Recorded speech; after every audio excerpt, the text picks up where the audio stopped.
آپ صلی اللہ علیہ وسلم کے ان تعریف کو اور آپ صلی اللہ علیہ وسلم کی محاسن اور خوبیوں کو صرف قرآن کے ذریعے سے آپ کو بتا رہا ہوں۔ ہمارے نبی کی شان یہ ہے کہ اللہ تبارک و تعالیٰ نے قرآن کریم میں ارشاد فرمایا، یا ایھا الذین آمنوا لا تقدموا بین یدی اللہ ورسولہ، اے وہ لوگوں جو ایمان لائے ہو، اللہ اور اس کے رسول کے آگے بڑھنے کی کوشش مت کرو۔ اللہ اللہ اللہ اللہ تو مالک الملک ہے، تیرے آگے کوئی بڑھ نہیں سکتا، ہم سب غلام ہیں۔ اللہ نے فرمایا صرف میرے ہی آگے نہیں بڑھنے کی، بلکہ میرے ساتھ میرے رسول بھی ہیں۔ اللہ نے اپنے ساتھ اپنے رسول کو جوڑا، اللہ نے اپنے ساتھ اپنے رسول کو جوڑا۔ یہ اس بات کی دلیل ہے کہ اللہ تبارک و تعالی یہ پسند فرماتا ہے کہ جس طرح اللہ کے آگے بڑھنے کی نہ کوشش کی جائے، اسی طرح اپنے رسول سے بھی آگے بڑھنے کی کوشش نہ کی جائے۔ کتنی بڑی عظمت ہے یہ، کتنا بڑا مقام ہے نبی کریم صلی اللہ علیہ وسلم کا۔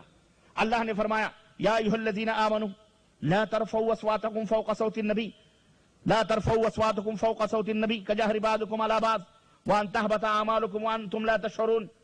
اے ایمان والو سنو، میرا نبی گفتگو کر رہا ہو، میرا نبی بیٹھا ہوا ہو، میرے نبی کے پاس میری نبی کے مجلس میں بیٹھے ہوئے ہو، یا میرا نبی کوئی بات کر رہا ہو، لا ترفعوا اصواتکم فوق صوت النبی، نبی کی آواز پر اپنی آواز کو بلند مت کرو، نبی کی آواز پر اپنی آواز کو بولو بلند مت کرو۔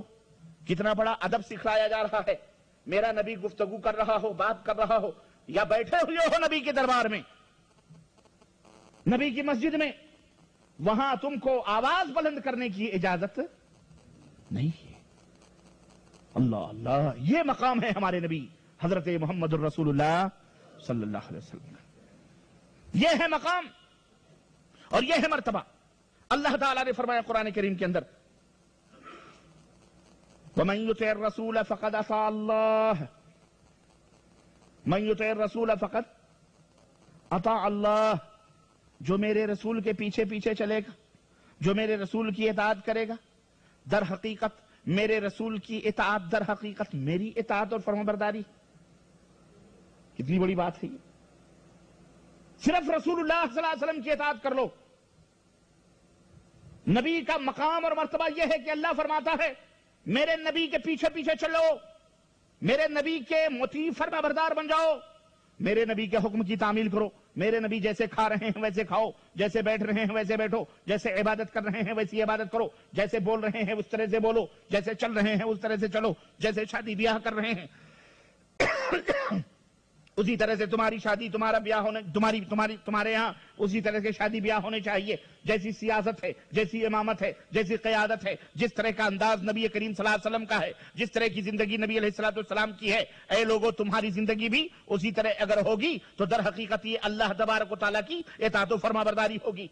رسول کی اطاعت در حقیقت کس کی اطاعت ہے؟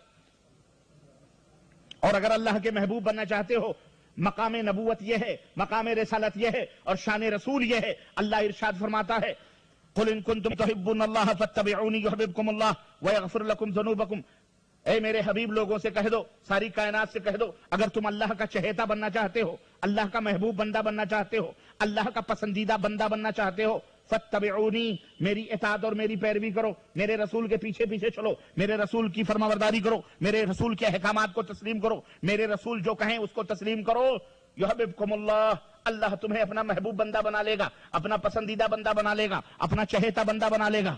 کتنا بڑا مقام ہے میرے رسول کا کہ تم غلامی کرو رسول کی، اطاعت کرو رسول کی، فرمانبرداری کرو رسول کی، عبادت کرو رسول کی طرح، بندگی کرو اللہ کی رسول کی طرح، زندگی گزارو رسول کی طرح۔ محبوب اللہ عرش کے اوپر اپنا بنا رہا ہے آپ کو، ولایت کی سرٹیفکیٹ، محبت کی سرٹیفکیٹ آسمان سے آپ کے لیے اتر رہی ہے۔ کتنی بڑی شان ہے، بتاؤ اتنی بڑی شان اور کوئی لے کر کے آیا ہے اس دنیا کے اندر؟ آئے دنیا میں بہت پاک و مکرم بن کر، کوئی آیا نہ مگر رحمت عالم بن کر، کوئی آیا نہ مگر رحمت عالم بن کر۔ میرے بھائیو، یہ اپنے نبی کی عظمت ہے، یہ آپ کے رسول کا مقام اور مرتبہ ہے جو اللہ تبارک و تعالیٰ نے قرآن کریم کے اندر بیان فرمایا، وما آتاکم الرسول فخذوہ وما نہاکم عنہ فانتہوا۔ یہ میرا رسول جا رہا ہے، اے کائنات کے لوگوں، یہ جس بات کا حکم دیں اس بات کو مانو، اور جس بات سے روکیں اس بات سے رک جاؤ، چیمی گوئیاں نہ کرو، چونکہ چراکی اس لیے نہیں چلے گی۔ اللہ نے فرمایا میرا محبوب بندہ بننا چاہتے ہو، میرے نبی کی اطاعت و پیروی کرو، اور جب تم اطاعت و پیروی کرو گے دنیا کے اندر تم سے گناہ بھی ہوں گے، خطائیں بھی ہوں گی، جرم بھی ہوں گے، غلطیاں بھی ہوں گی۔ اللہ فرماتا ہے فکر مت کرو، ڈونٹ ویری، نو پرابلم، فکر کرنے کی ضرورت نہیں ہے۔ میرے نبی کی اطاعت کرو گے، میرے نبی کے پیچھے پیچھے چلو گے، وَيَغْفِرْ لَكُمْ ذُنُوبَكُمْ، اے انسانوں خطائیں کرو گے، غلطیاں کرو گے، وَيَغْفِرْ لَكُمْ ذُنُوبَكُمْ، اللہ تمہارے گناہوں کو بھی معاف فرما دے گا۔ یہ بتاؤ کتنی بڑی شان ہے ہمارے نبی کی۔ لوگوں، میرے نبی کی شان میرا اللہ بیان فرما رہا ہے، اور میرے اللہ سے بہتر کوئی شان نبی کی بیان کر سکتا؟ اے ڈھونگ دھتورے کرنے والے لوگوں، تم نے نبی کی شان اپنی منمانی بیان کرنا شروع کی، اور ایسا نبی دنیا کے اندر متعارف کیا جو اس نبی کو اللہ نے اس دنیا میں جس کو رسولی بنا کر کے نہیں بھیجا ہے۔ میں بتاؤں کیسا نبی متعارف کروایا گیا دنیا کے لوگوں کے سامنے؟ بولو بتاؤں؟ چھوڑو یار، کیا تذکرہ کرنا اس کا۔ لوگوں کے سامنے ایسے نبی کا ماڈل پیش کیا گیا جسے اللہ نے نبی بنا کے بھیجا ہی نہیں، اس کا وجود ہی دنیا کے اندر نہیں ہے۔ گویا ایسے نبی کا وہ امتی کلمہ پڑھ رہے ہیں جو نبی آیا ہی نہیں دنیا میں بن کر کے۔ کون سا نبی؟